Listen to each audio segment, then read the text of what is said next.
What is up, people of the YouTubeverse? I am back again with the final starter of the OG original starters, Squirtle, number 7 in the OG Pokédex. If you follow the other two, I have an official book from when I was a kid, from Scholastic, old school, official 1998.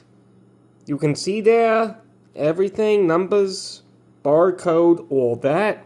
This is real. This is not fake. This is not a false book. This is remembering OG Pokemon, especially 5 days before Pokemon Day. Yo, let's get excited for that, by the way, because I'm excited for the next Legends game. Legends of Arceus is one of my favorite Pokemon games of all time. I'm so stoked. You know, it's awesome.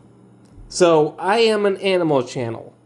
This part is just a silly bit about digitals and stuff, you know, the fake mons and stuff, the fake creatures. But, even so, the people that made this thing possible, Pokemon possible, are just those who just love nature, took a bunch of animals, smashed them all together. OG, the first 150, is just a bunch of silly little creatures mashed together. So Squirtle, the rumor is it's a mix between a turtle and a squirrel. Not exactly true, I believe, but again, OG Pokemons and stuff. So this guy right here, Squirtle, number 07. 07, by the way, is my graduation year from high school, by the way, showing how old I will be. In 2007, I graduated high school. Did not get held back a year or nothing, though that was very much a thing that could have happened.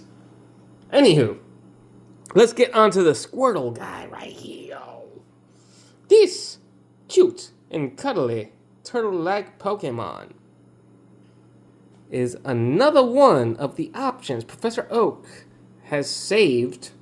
Sorry, I got off focus. Saved. I got my spot. I was looking at the screen. That saved for you in his lab. Okay, there we go. I thought it was at the end of the sentence. So, this cute and cuddly turtle-like Pokemon is another one of those options Professor Oak has saved for you in his lab. That's cool. I remember that.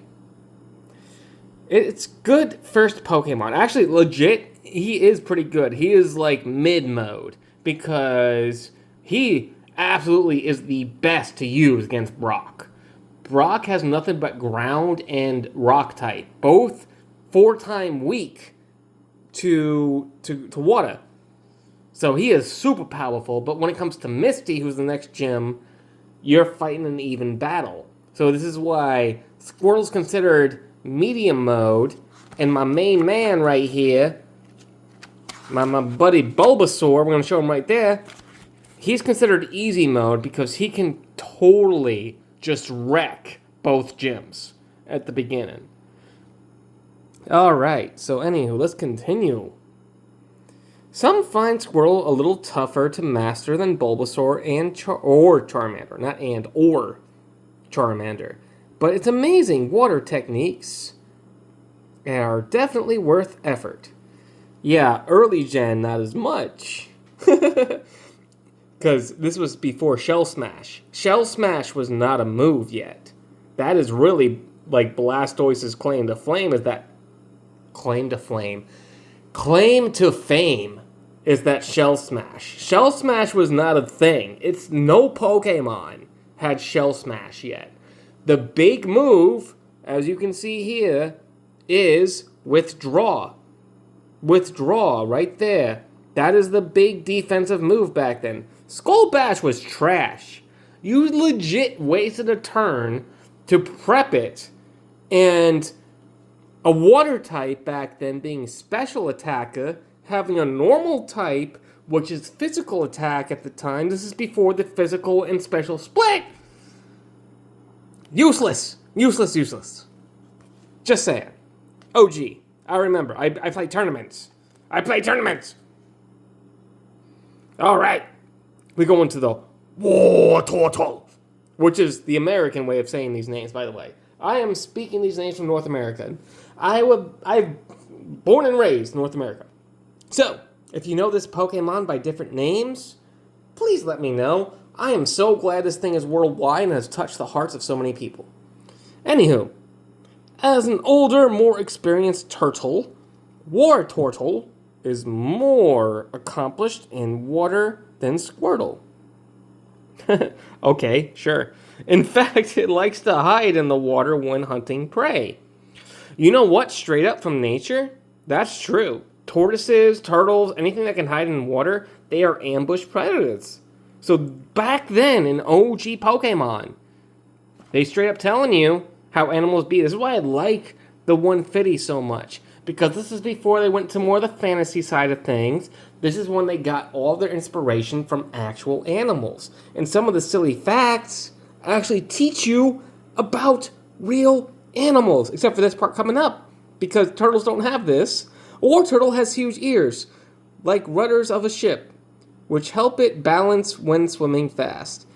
In real life, turtles don't got that. So, all the way up to that point, this is where the fantasy part come in. This is why Pokemon is awesome. And this is why, we can learn. The creators of Pokemon, thank you. That's all I'm saying. 5 days before Pokemon Day, thank you. Blastoise, the last and the end of this video here. After this, we have done the entirety of the OG starters. Yo! This is awesome. Alright. Blastoise has a big hard shell that hides 2 very powerful, high-pressure water cannons. That means it can pump out hundreds of gallons of water, as much as an Olympic-sized pool, every minute. Blastoise uses its cannons for super fast tackles. So, from a person who understands animals, water, pressure, this like that, that's ridiculous. Even back then, they're just like pushing the envelope. Which is why a lot of the newer Mons seem so ridiculous.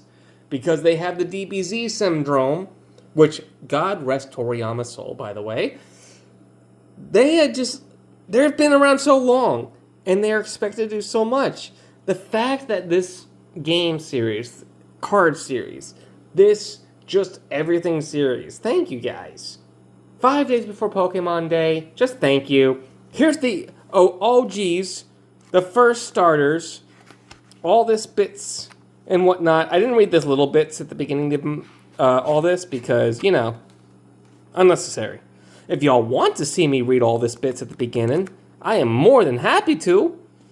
I mean, I grew up with this, and I know a lot of y'all did too. That's why some of y'all be liking this so much. This right here is a more fun thing for me. This does kind of clash a bit with the animal and good vibes I'm trying to put out. Well, not really the good vibe part, but... Oh yeah, we get into some of the OGs right here. Remember when the Beedrill card back in the 90s was selling like hotcakes? Remember that? Remember when Beedrill was hot stuff back in the day in OG Pokemon TCG? We're going to get to that next time. Y'all have a good one. Thank you for watching this part of the channel. Have a good one. Peace out.